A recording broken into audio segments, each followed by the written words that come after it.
외딴 섬마을에 대대로 터를 잡고 살아온 집.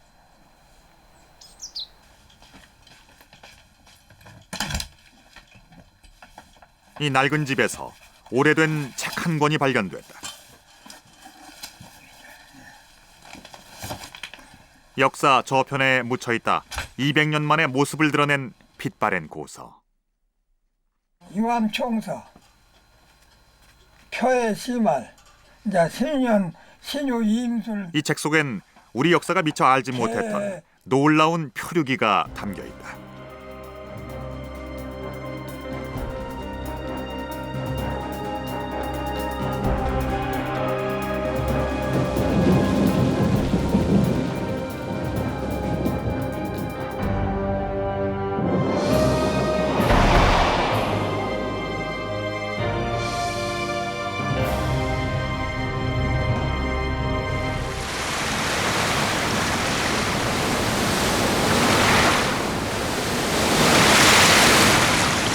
경랑의 바다.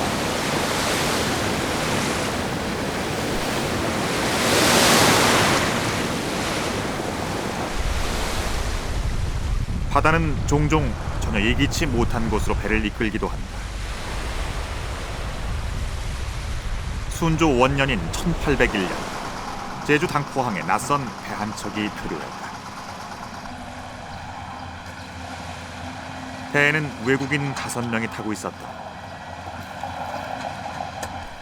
하지만 조선 조정에는 그들의 말을 알아듣는 이가 없어 어느 나라 사람인지조차 파악하지 못했다. 고국으로 돌아갈 날만을 기다리다 2명이 숨을 거두었다. 그렇게 9년이 흐른 어느 날,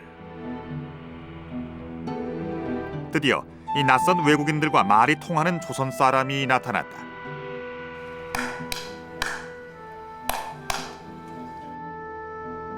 그의 통역으로 표류민들은 당시 여성국이라 불렸던 필리핀 사람들로 밝혀졌고 마침내 고향으로 돌아갈 수 있었다.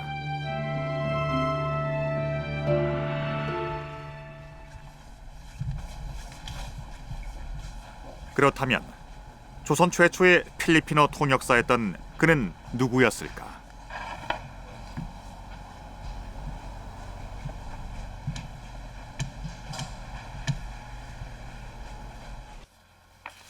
조선 왕조 실록에 전해지는 당시의 기록을 찾아보았다.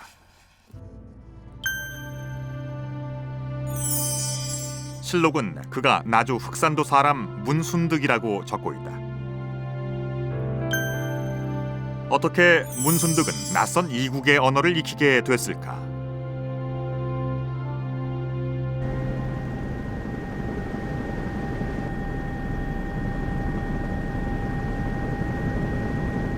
조선시대엔 행정구역상 나주에 속했고 소흑산도라고 불리기도 했던 섬 우이도.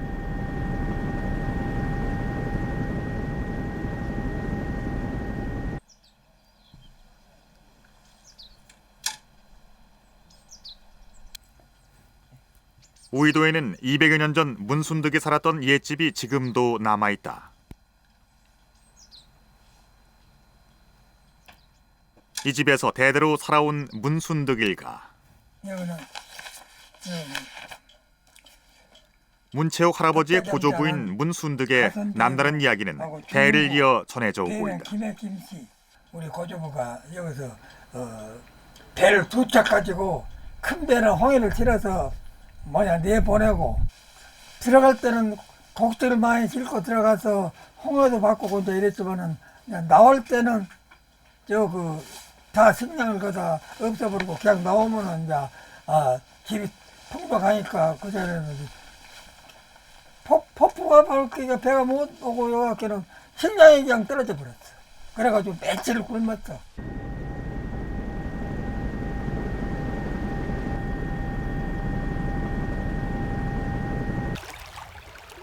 예로부터 서남해에서 찾아들은 고깃배들과 상인들로 큰 파시가 서곤 했던 흑산.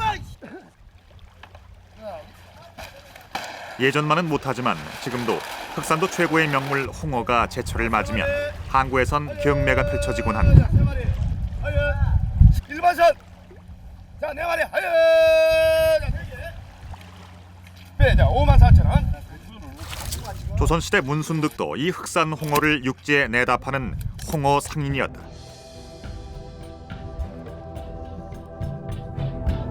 문순득은 흑산 홍어를 싣고 나주 영산포까지 390리 뱃길을 오고 가며 장사를 했다.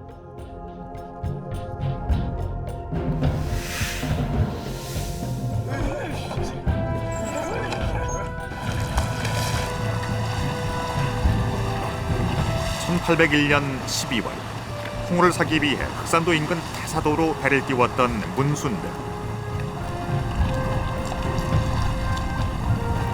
근 한 달 만에 다시 우이도로 돌아가는 길이었다.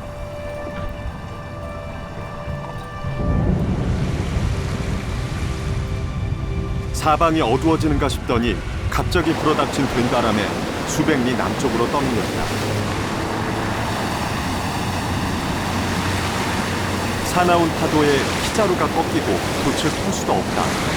이승과 저승이 너울을 큰다. 폭풍을 한번 만나면 시간마다 분마다 죽음의 고개를 넘기는 거예요. 파도가 그냥 뭐 있다가 뭐 몇 시간 있다 그냥 뭡니까? 계속 연달아 오니까. 바람이 뭐 멈췄다가 뭐 살려줄 것 같아 멈췄다 없냐? 연달아 하루 종일 이틀씩 몰아치잖아요. 거기에서 죽음을 몇 번 경험하겠어요.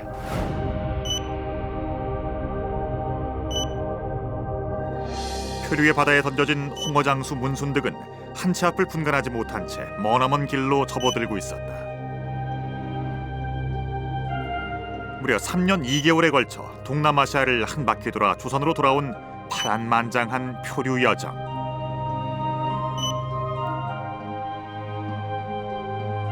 이것은 우리 역사상 최장거리, 최장기간의 표류였다.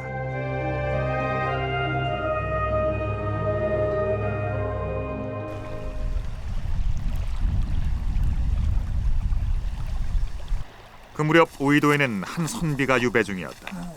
이렇게 사물로 딱 쌓아갖고 쌓아서 그래서 이건 짐터야. 그래서 정력자 선생님 짐터를 놔서 내가 이 터를 사놨어. 이거 이렇게 해가지고 꼭 이 천주교 박해 사건인 신유 사옥으로 유배의 몸이 된 정약전. 해가지고 그렇게 집에 양정을 갖고 있었어. 그러고 소남 정약전이 유배 중에 거처하던 집터는 당시 문순득이 살던 집에서 그리 멀지 않은 곳에 자리 잡고 있다. 여기서 바라보면 굴봉이 가깝거든. 그러고 이제 그 올라가서 고향을 보고 이제 그런 설명도 하고 또 정약용 선생님은 저 동생인데 저 강제라가 이렇게 알로 내려다 보면 강제야. 저리 그대다 보면은 그지고.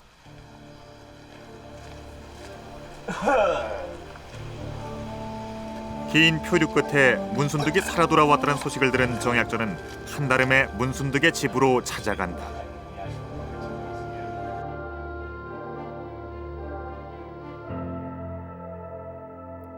천한 상인을 늘 격없이 대해주시는 소난 나리. 나리께선 바다 너머 세상 이야기를 소상히 물으셨다. 이국에서 보고 겪은 일들을 전해 올리자 시종 놀라움을 금치 못하셨다.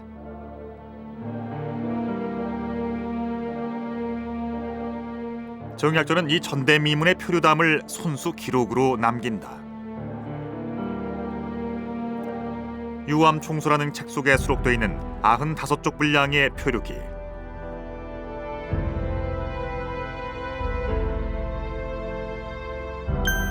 (3년 2개월에) 걸친 문순득의 표류 여정이 상세하게 담겨있는 표해 시말이다.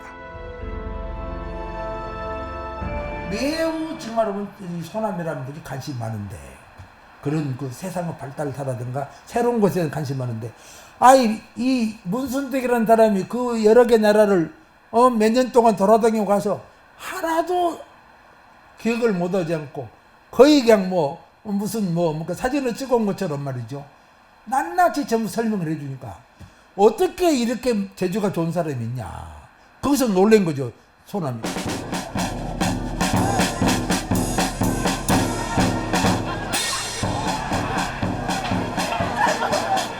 바다 사나이 문순득의 후예라 할 수 있는 목포 해양대학교 학생들.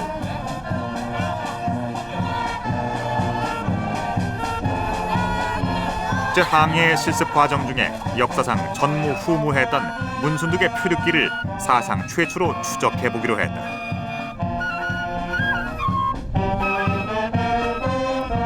전남 신안문화원의 최성환 사무국장이 동행했다. 예, 오늘 그 배를 타고 과거 여행을 시작하는 순간인데요.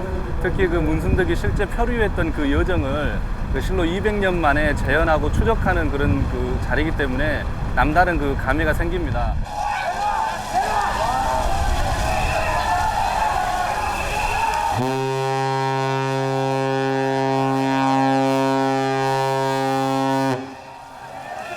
해양시대가 일컬어지는 지금과는 달리 해상 활동을 금지하는 해금 정책을 썼던 조선시대.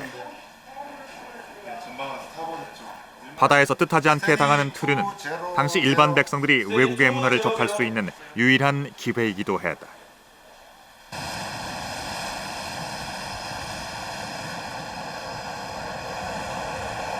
생명을 담보로 하는 표류. 이 기구한 운명의 바다에서 문순득이 우리 역사에 남긴 것은 과연 무엇일까? 최근 한 3, 4년 사이에 이제 세상에 알려지기 시작한 겁니다.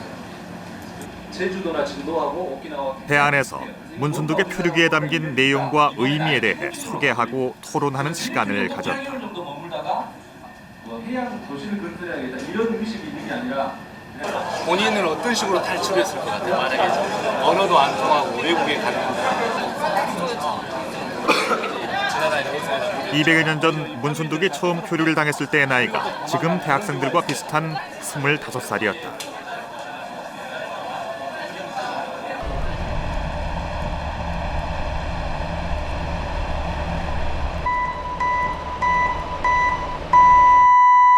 청원 탈선부도 배치 훈련. 청원 탈선부도 배치 훈련. 긴급 상황이다.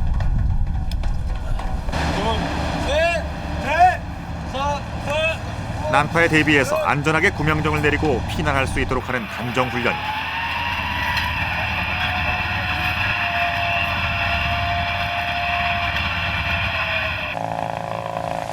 첨단 장비가 발달한 요즘도 바다는 때때로 삶과 죽음을 넘나드는 공포의 현장으로 돌변하곤 한다.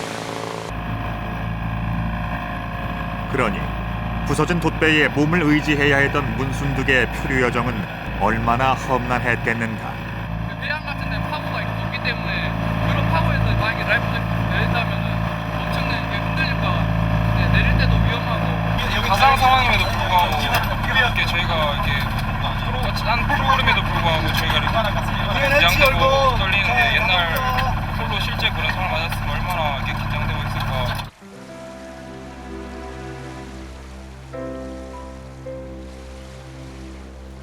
어디로 흘러가는지도 모른 채 망망대해에서 막막한 나날을 보내야 했던 문순득.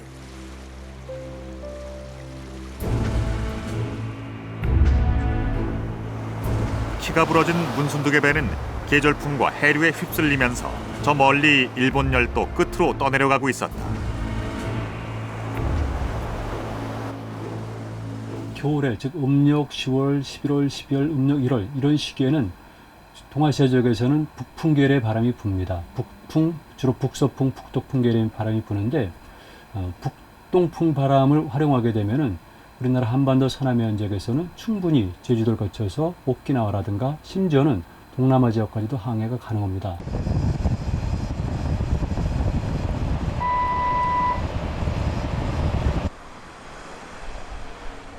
문순득의 배가 당도한 곳은 오키나와.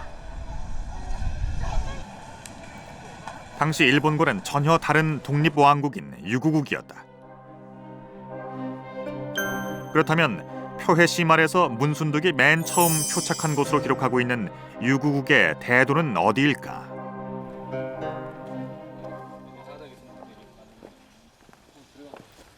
현재의 오키나와 지명에서는 대도를 찾아볼 수 없다. 계시네. 안녕하십니까. 안녕하세요. 한국에서 왔습니다. 오키나와 출신으로 고향의 언어를 연구하는 다바타 교수의 도움을 받아보기로 했다. これは私が書いた本なので、これをお見せしながら。 표해시 말의 일본어 번역본을 발간하기로 했던 다바타 교수. 표해시 말에 적힌 여정을 200여 년 만에 다시 찾아보는 작업은 결코 쉽지 않은 일이었다. これは200年前の様子ですから、で今大島帝道は今は奄美大島と言ってますから、沖縄ではないと。で沖縄はここで今奄美大島は現在も鹿児島県に入っています。ですから沖縄県ではない。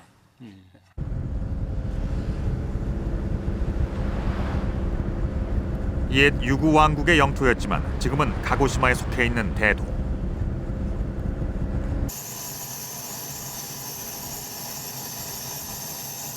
문순득의 첫 상륙 지점을 찾아 가고시마행 비행기에 올랐다.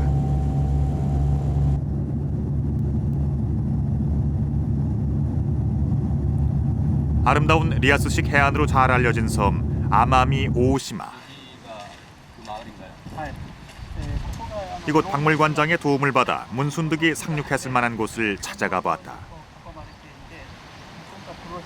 ここが楊集落です。そしてサンゴ礁に囲まれていて、そして黒潮が向こうを流れてるんですね。そして大きな港は笠利にあります。で笠利の方で奉行所があって、奉行所からこの楊集落のところは管理できます。こちらの方で、もしかしたら交流されていたかもしれません。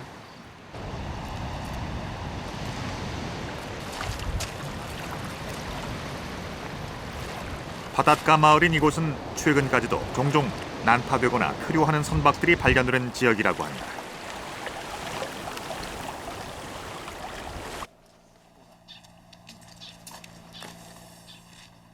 이 섬에 표착한 표류민들을 관리하던 관청 터도 남아있다고 해 찾아가 봤다. 여기가 그 자리 모양이죠? 아, 여기 뭐 안내문이 있네. 大島奉行所あと琉球王朝この大島当時の拠点となって現在はその石垣だけが残っております。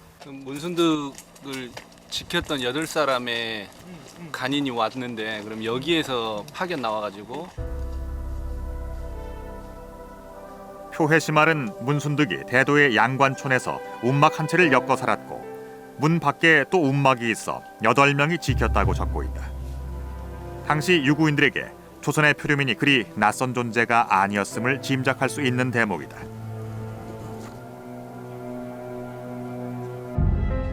조선 전기에는 유구 사신이 직접 조선까지 오고 그래서 그 직접적인 외교 관계를 통해서 교류가 이루어집니다만은 조선 후기에 오게 되면 사스마번과의 관계도 있기 때문에 직접적인 그런 교류는 줄어들고 대신 이제 어쩔 수 없는 해난 사고를 통해서 발생한 그런 표류민들을 송환하는, 즉 표류민을 매개로 해서 유구와 조선과의 교류가 조선 후기에는 중심을 이루었다 이렇게 말씀드릴 수 있겠습니다.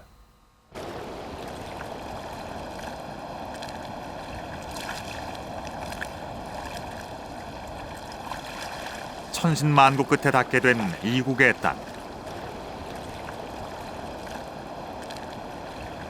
문순득이 이곳에 당도한 것은 흑산도 앞바다에서 풍랑을 만나 끝을 알 수 없는 바다에 내던져진 지 9일 만의 일이었다.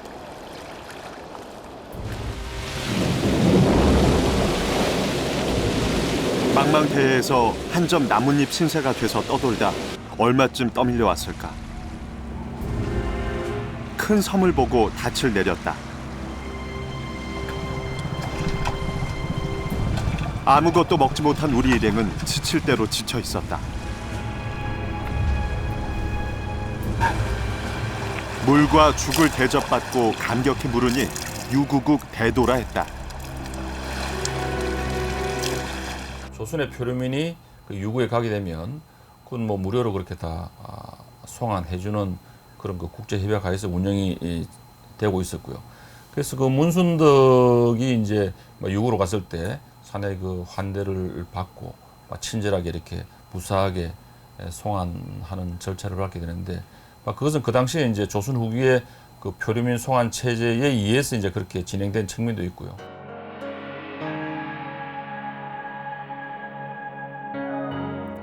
끊임없이 왜구의 약탈에 시달렸던 조선과 유구.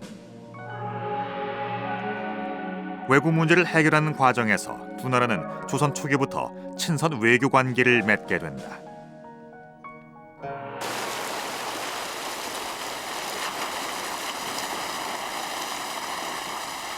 항해술이 발달하지 못했던 시절,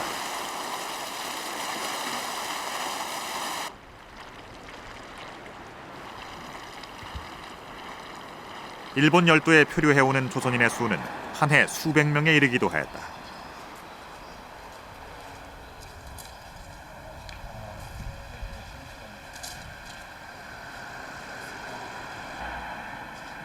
일본에 정착한 지 400년이 넘도록 조선의 뿌리를 간직하고 있는 심수관가. 임진왜란 때 끌려온 조선 도공의 후예들이 지금도 조상에게서 물려받은 도예 기술을 이어가고 있다.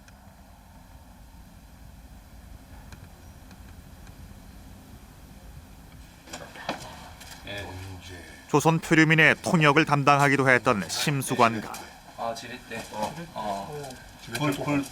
지금도 도예 관련 용어는 우리말을 쓰고 있다고 한다. 연재. まず釜の前のこの場所のことをパダク。それからあそこに棒があるでしょ。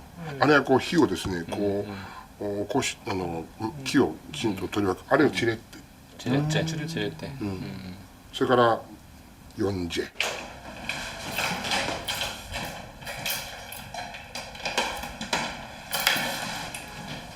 이곳에는 표류와 관련된 귀중한 자료가 보관돼 있다. 표민대화. 통역관이 조선 후기 표류민들을 문답한 내용이 한글로 상세히 기록돼 있다. 여기 보면 전라도 순천 사람이란 거를 지금 알 수 있어요. 전라도 순천에 살던 어부인데 나도 고기잡이를 나가서 표류를 하였던 일로 이 이야기를 하게 됐다. 뭐 그런 고기 어부 이 사람은 어부였을 거예요. そこにはいろいろなことが書かれてあって、何をするためにここに来たのかとか、取り調べのための記録ですね。漂流民を取り調べるための記録になってます。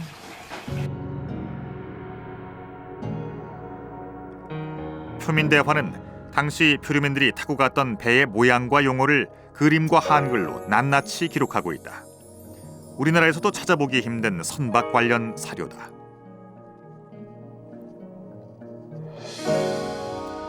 표류민을 활용해서 일본이 적극적으로 조선의 문물을 파악하고자 했음을 알 수 있는 대목이다. 표민 송환을 통해서 나라와 나라 사이에 이렇게 그 교류가 이루어질 수도 있고요. 그다음에 그걸 통해서 그 외교뿐만이 아니라 문화나 정보 같은 것도 서로 이렇게 전달하고 받을 수 있는 그런 중요한 그 계기가 되었습니다. 그러니까 원래 뜻하지 않은 사고로 발생한 표류이지만은 그것이 우리 동아시아 역사 발전에서 보면 상당히 또 그 중요한 기폭제가 되었다. 이렇게 해석할 수도 있겠습니다.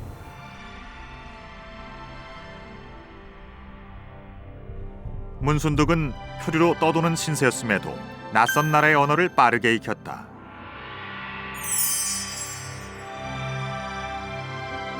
표해시 말은 100여 개가 넘는 유구의 단어를 우리말과 비교해서 싣고 있다. 과연 200년 전에 기록한 이 유구의 언어는 정확할까? 한 대학을 찾았다. 私はイチヨンです。どうぞよろしくお願いします。 ちょうどいい授業なのでということでね、来ましたけれども、ですからね、後で 문순득의 표류기 속에 기록된 유구의 언어가 오키나와에는 현재 얼마나 남아 있는지 언어를 공부하는 오키나와 학생들과 함께 확인해 보았다.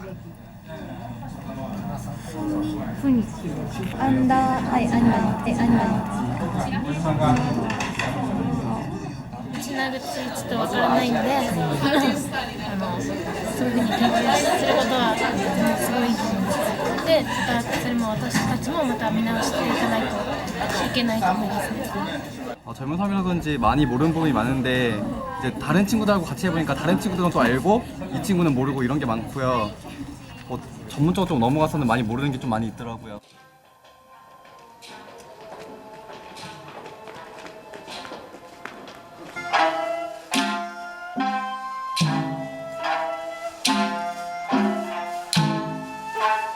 오키나와 전통 시가에 맞춰 추는 오키나와 고유의 춤.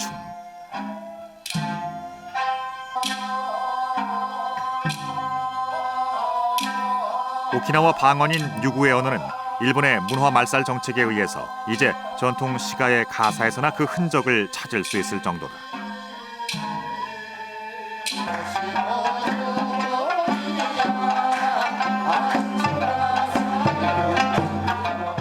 네, 方言使ったらダメよということで、使った人は罰として、方言札というね、方言を使ったですね、あなたはということでかけられました。そういうのがあります。 200년 전 유구 언어에 대한 표해시 말의 기록은 유카이의 가사와 일치했다.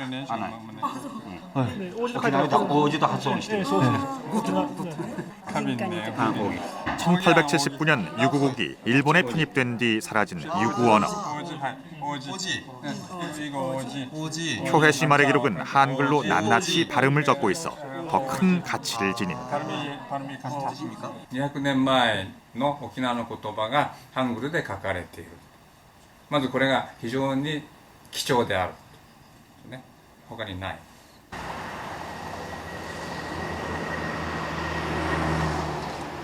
일본 본토와는 다른 장례 문화인 오키나와의 가족묘.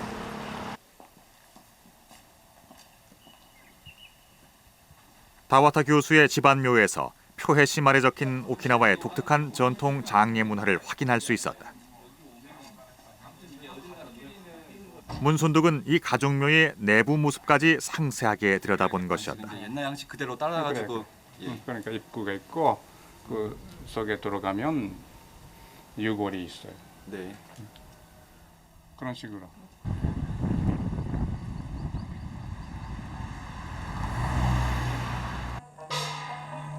일본과는 색다른 고유의 문화를 형성하고 있는 오키나와.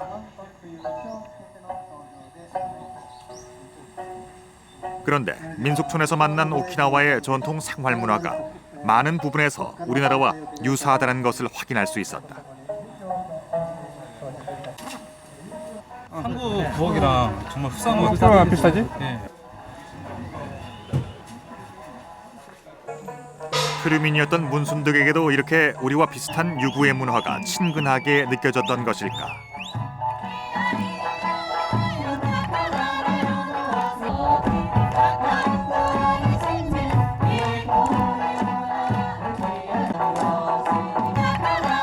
유구에서 머물렀던 8개월 동안 문순득은 현지인들과 스스럼없이 어울렸고 그런 시선에서 적힌 기록이 곧 표해시 말이다.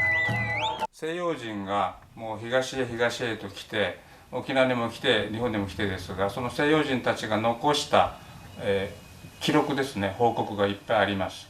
でありますが彼らはどういう立場で見たかというとまず軍艦ですね船で来ています軍艦で来ていますだから武器も持っていますで強い立場ですよねでこのムンスンドクの漂流機はまるで反対だから武器は全然持ってない、漂流民ですから無防備です弱い立場です漂流民が墓の仲間で見るというのはちょっと考えられないしかし事実としてあっただろうということですからこれはまた新たな研究対象ですね、はい、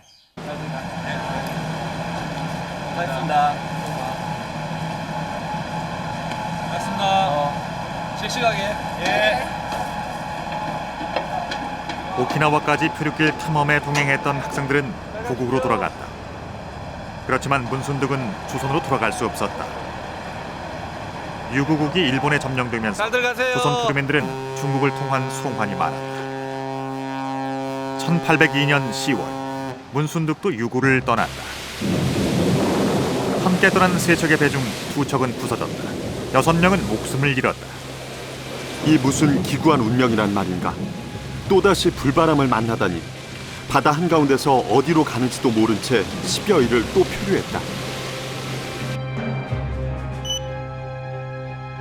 문순득이 닿은 낯선 해안은 여성국, 지금의 필리핀이었다.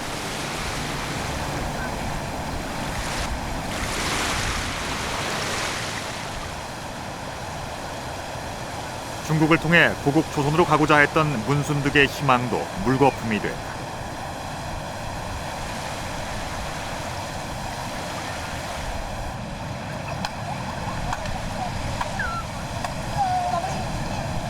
얼굴색조차 상경한 이들이 사는 땅. 여성이란 나라는 문순득이 듣지도 보지도 못한 나라였다.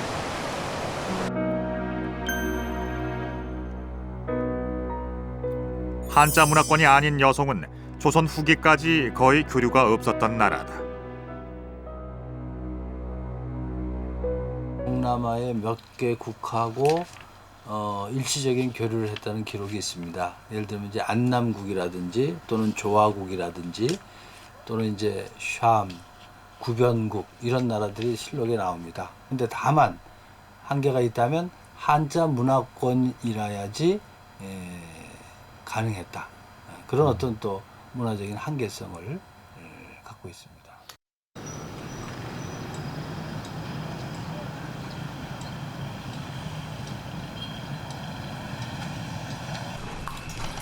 문순득이 상륙한 곳은 필리핀 북부 루손 섬의 일로코스 지방.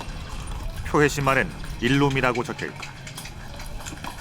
16세기 스페인 식민 시절에 건설된 도시 비건엔 유럽과 중국의 문화적인 요소들이 결합된 역사 거리가 지금까지 그 모습을 간직하고 있다.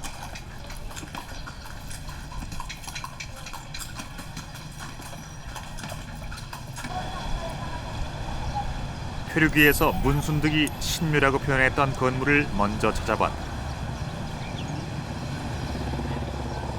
탑꼭대기에 잇따른 닭 모양의 풍향계가 단서가 됐다. 문순득이 신묘라고 표현한 그 필리핀의 건물이 실제 천주교의 성당이었다라고 하는 것을 확인할 수 있는 장소에 왔습니다. 종탑이라고 하는 것을 설명하면서 상부에 닭 문양의 장식이 되어 있고 그게 풍향계 역할을 한다라고 묘사를 하고 있고 또 그 밑에 4개에서 5개의 종들이 있어서 그 종소리가 울리면 사람들이 모여들어서 예배를 한다라고 되어 있는데 정확하게 설명을 하고 있는 것을 이 건물을 통해서 확인할 수 있습니다.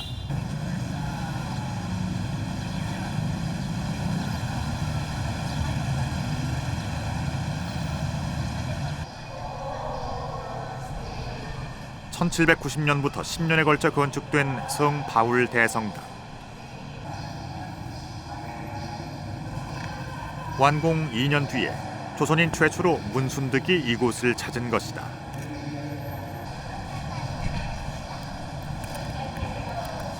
당시 문순득이 보았던 건축 당시의 성당 내부 장식까지 대부분 보존이 돼 있다.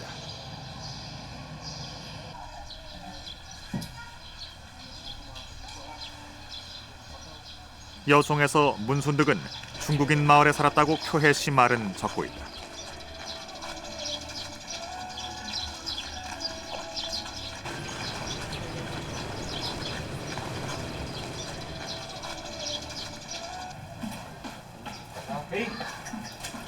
색은 까맣고 활처럼 굽은 뿔이 2자나 된다고 문순득이 회상했던 여성의 물소가 진흙을 다지고 있는 이곳은 전통 도자기 공장이다.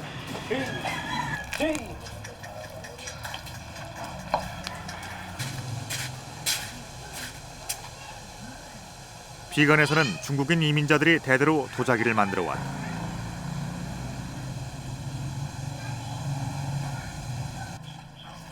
(200년) 전 이곳에 표류한 문순득도 바로 이 중국인들에게 몸을 의탁하고 같은 집에서 같이 먹고 살았다고 했다.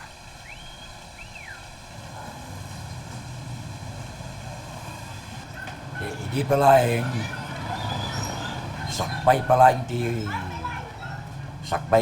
iti Spaniard generation to generation hingga natata adda palaing agar aramid ti Brunei kasla kumakanyak tata agar aramid ini tol-toloy ko palaing ti panagaramid ti Brunei ti Brunei araramatin dagiti tattao kasi iti abroad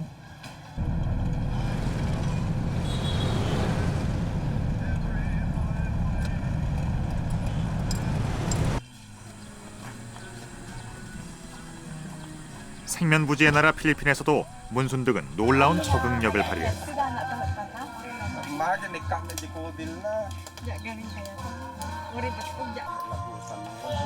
당시 여성인들의 생활 모습을 하나하나 생생하게 전하고 있는 것이다.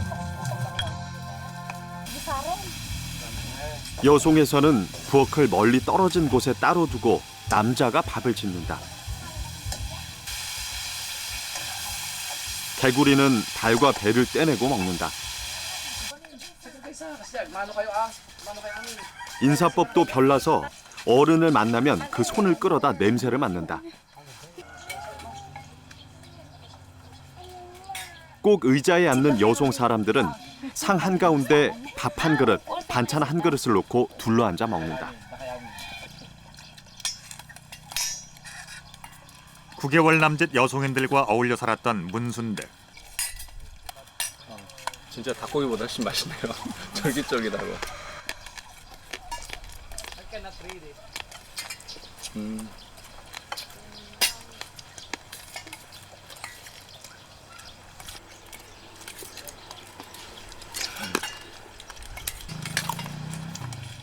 (200년) 전 필리핀의 생활 문화를 직접 체험하고 기록으로 남긴 최초의 조선인이 바로 문순득이었던 것이다. It's very significant that we can get the viewpoint of a Korean who came here and had the ability to write, describe, and record what was actually the culture and the situation of the town then. It's very interesting that to have this kind of diary being preserved, and I hope that it would promote better understanding between countries.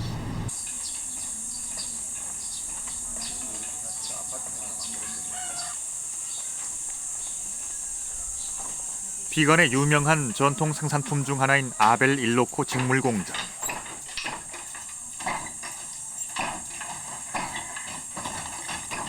우리네 전통의 배 짜는 모습과 비슷한 이곳을 문순득은 눈여겨보았다.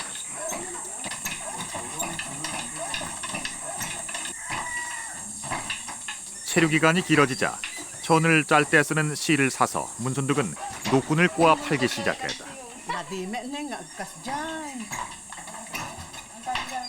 낯선 땅에서 장사로 생기를 꾸리고 여비까지 마련한 것이다. 문순득은 표류인데도 물건을 만들어 팔기도 합니다.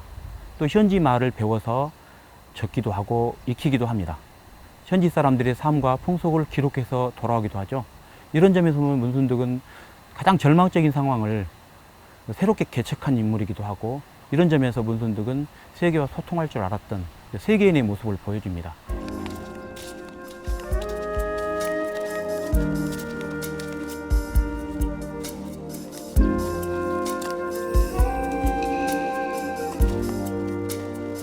정처 없이 이역만리까지 표류해온 절망적인 상황에서도 낯선 문화와 적극적으로 소통하며 삶을 꾸려나갔던 세계인.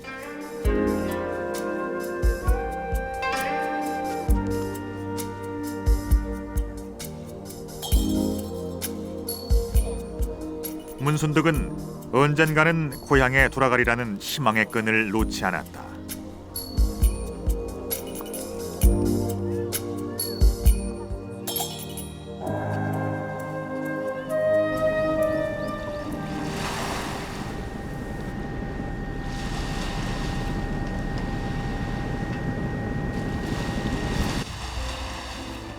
고향에 돌아와 소남 나리와 지나온 날들을 더듬어 가자니 꿈만 같다.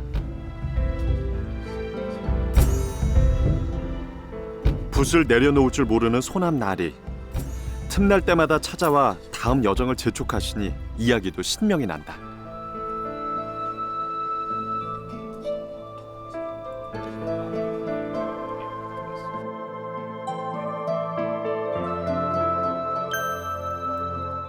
(1803년 8월) 문순득은 지금의 마카오인 광동 오문으로 떠난다.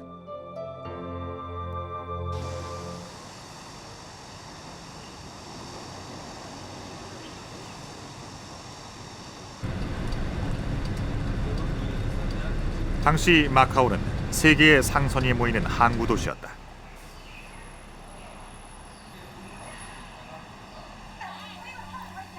마카오라는 이름은 바닷길에서 바람을 관장하는 여신 마조에서 유래됐다.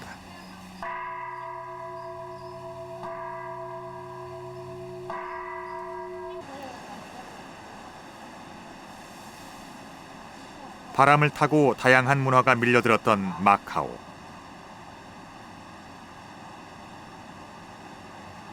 서양인 마르코폴로를 신으로 섬길 만큼 마카오는 개방적인 도시였다.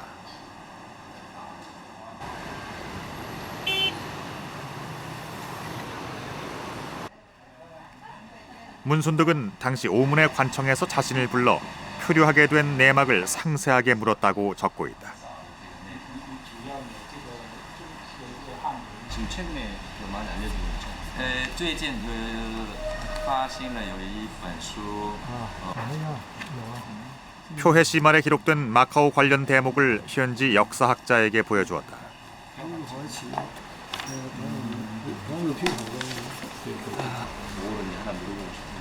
당시 마카오 관청의 기록에도 문순득에 관해 조사한 내용이 남아있는지 확인해보고 싶었던 것이다. 청나라 때의 표류민 신문 기록을 찾아보기로 했다.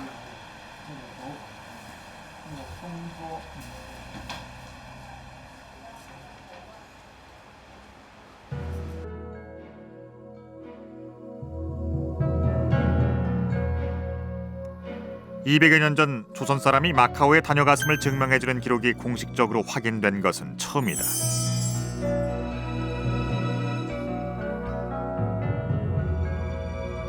而这些葡萄牙船是当时要经过这个中国政府批准他，这个给他安排了号码了。他当时坐的第16号船回到澳门来，回到澳门了就要葡萄牙的政府澳门的当时要在澳门的政府要管这个事，但这个政府也管，他要报告他上去，直接报告什么就给那个香山县住在澳门的一个副官。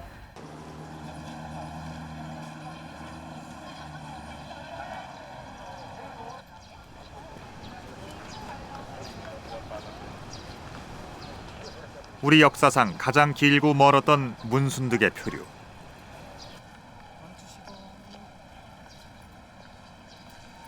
그 여정을 추적하던 중 마카오에서 오랜 역사 속에 묻혀 있었던 사실을 또 확인했다. 문순득이야말로 이미 400여 년 전에 전파된 마카오의 유럽 문화를 눈으로 보고 경험한 최초의 조선인이었던 것이다.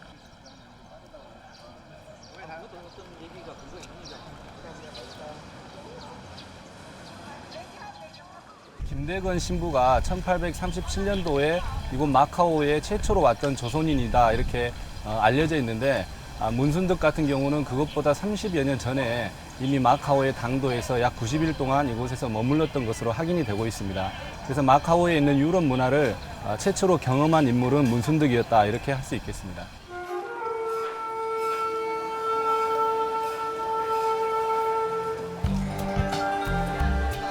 상인이었던 문순득은 마카오에 머무는 동안 시장을 자주 찾았다.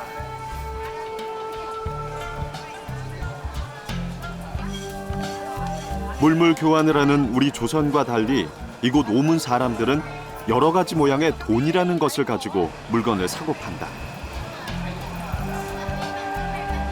그 세많은 법이 신통에 유심히 들여다보니 요긴하게 쓰이는 것이 장사하기가 여간 수월하고 간편해 보인다.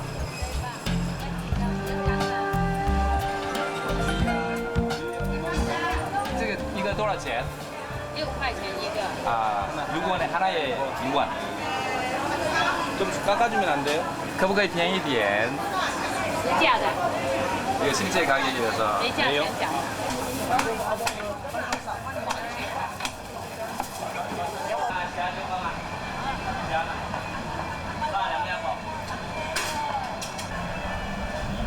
마카오의 객사에서 지내며 관청의 후한 대접을 받았던 문순득은 석 달 만에 다시 길을 떠난다.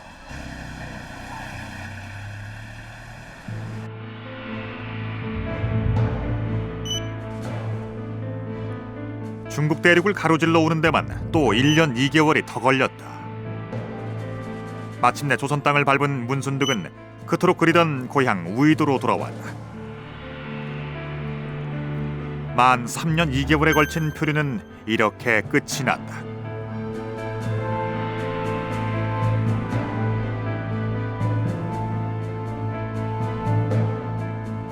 그 문순득의 표류 여정은 정말 대단한 경험이었고 그 위대한 기록이었다라는 생각을 해봅니다. 그 색다른 여정 자체가 새로운 역사를 쓰는 그런 과정이었다라는 느낌을 몸소 받았고요.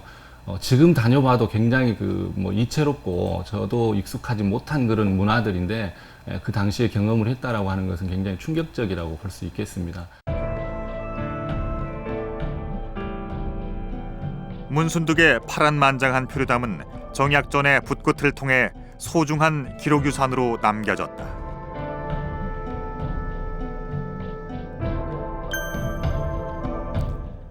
표해시말 저수를 마친 정약전은 문순득에게 친히 천초라는 호까지 지어준다.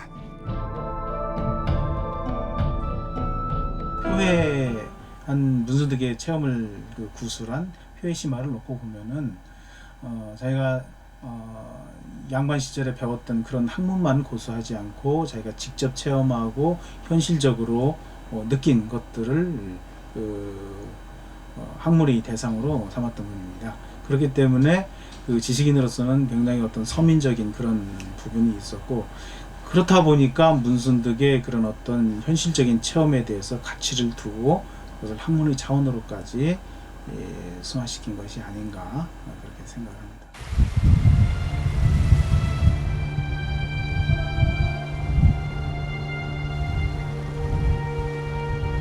바다 한가운데에 유폐된 채 끝모를 외로움과 싸워야 하는 유배 생활.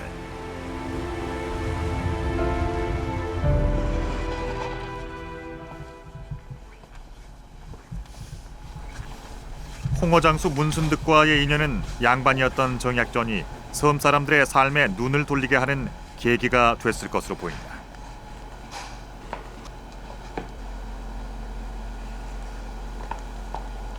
정약전이 유배 기간 동안 저술한 우리나라 최초의 해양 생태 보고서 자산어보.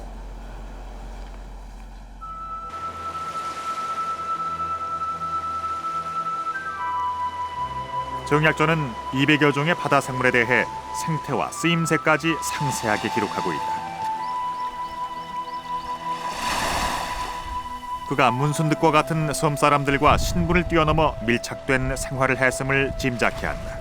정약전이라고 하는 학자는 일반 학자하고는 조금 달랐던 것 같습니다. 유배 생활을 하면서 양반이라고 하는 것을 지나치게 내세우지 않고 그 지역민들하고 동화되어서 서민적인 생활을 했었고요. 그 다음에 유배된 이후에 학문적인 궤적을 보면은 어떤 관념적인 그런 학문이 아니라 현실에서 직접 체험한 것을 바탕으로 한 학문을 했습니다.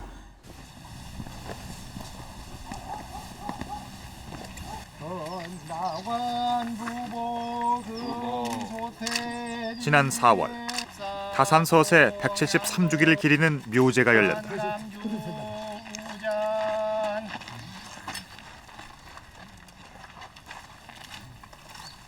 시대를 초월한 스승으로 높이 추앙받는 조선 후기 실학의 거장 정약용.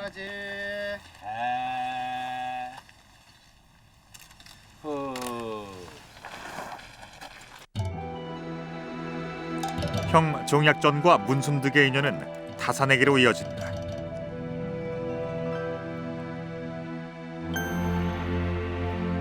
긴 표류에서 살아 돌아와 낳은 아들의 이름을 직접 지어줄 만큼 정약용도 문순득을 막역하게 여겼다.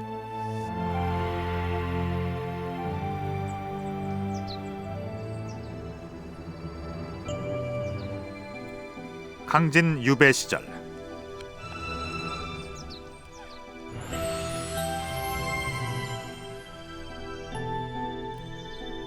초당에서 경세 유표를 집필하던 정약용은 문순득의 표류담에 귀를 기울이게 된다.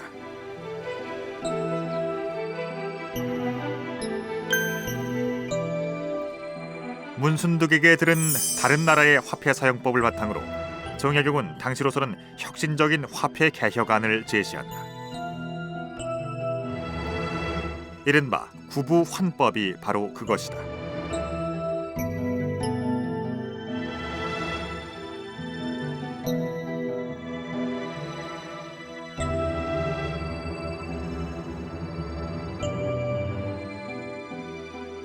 당시의 화폐제도 개혁에 대해서는 뭐 그다지 문제의식을 크게 느낀 사람들이 그렇게 많지 않았습니다. 근데 그러한 그 문제에 도달할 수 있었던 그 배경이 그 문순득의 그 표류 경험 아주 적극적으로 그 다산 선생 나름대로 분석을 해서 채택을 한 거겠죠.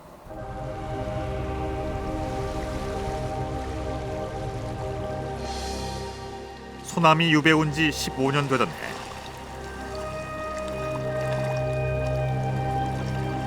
삶의 태양처럼 따르고 모시며 인연을 맺었던 소남이 문순득의 곁을 떠났다.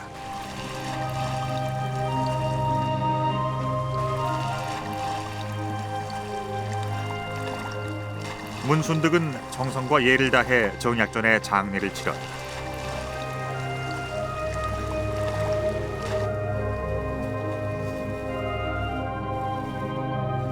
타사는 유배의 몸이라 형님의 장례에 가지 못했다. 편지 한 통을 쓸 수 있을 뿐이었다.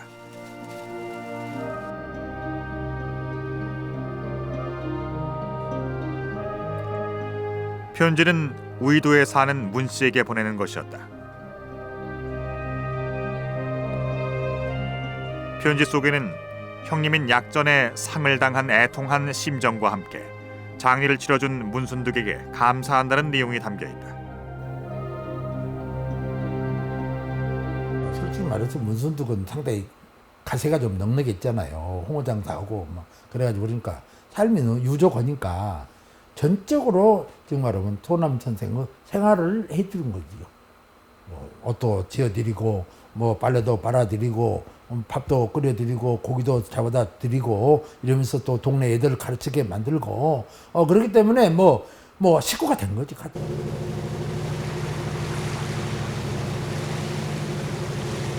소남이 세상을 떠나고 다산도 유배에서 풀려난 뒤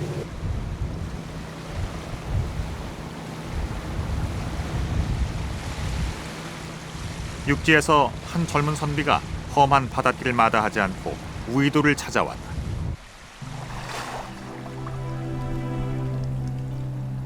표류 과정에서 여러 나라를 경험한 문순득을 만나기 위해 찾아온 그는 다산의 제자였다. 이강회의 경우에는 강진 사람입니다. 그런데 다산에게서 배운 많은 제자가 있지만 그 가운데서도 수제자 중에 한 사람이라고 할 만큼 학문적으로 대단히 뛰어나고 의식도 아주 투철했던 그런 분입니다. 그래서 다산의 제자 가운데서도 아주 뛰어난 제자였는데 특히 그 가운데 경학, 주례 이런 쪽에 저희가 깊었던 분입니다.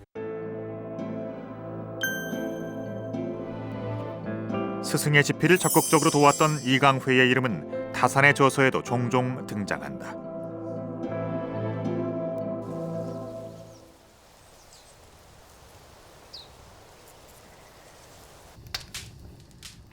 우이도를 찾아온 이강회를 문순득은 소남을 모시듯 자신의 집에 머물게 했다.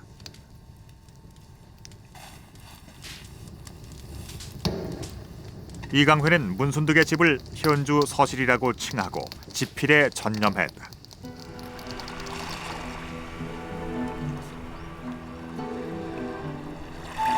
이강회 선생은 입버릇처럼 조선이 부강해지려면 바다를 잘 활용해야 한다고 말하곤 했다.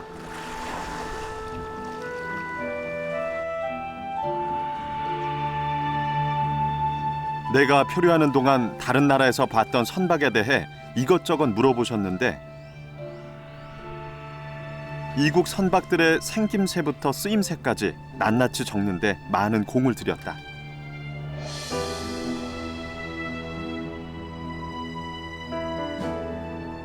바닷길을 다니며 장사를 하는 저지라 다행히 거쳐왔던 나라마다 선박을 꼼꼼히 보아두었다.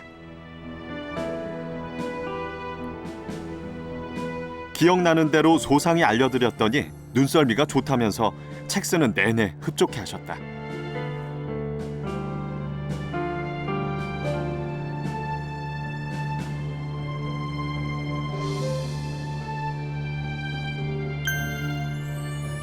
이렇게 해서 우이도에서 조선 최초의 선박 관련 논문인 운국 선설이 탄생하게 된다. 이강회의 경우는 그 19세기 전반의 학자들 가운데서 대단히 그 큰 위기의식을 느끼고 큰 배를 만들어서 서양 여러 나라, 그 다음에 가까운 나라들과 무역을 해야 된다. 그래서 국내에서는 수레를 유통시켜서 무역을 활성화시켜야 되고, 외국과는 좋은 배를 만들어서 그 무역을 활성화시켜야 된다. 이런 이야기를 하고 있습니다. 그런 의식을 하는데 바로 문순득의 그 표류 체험이 일정한 기여를 하고 있다. 이렇게 이야기를 할 수 있죠.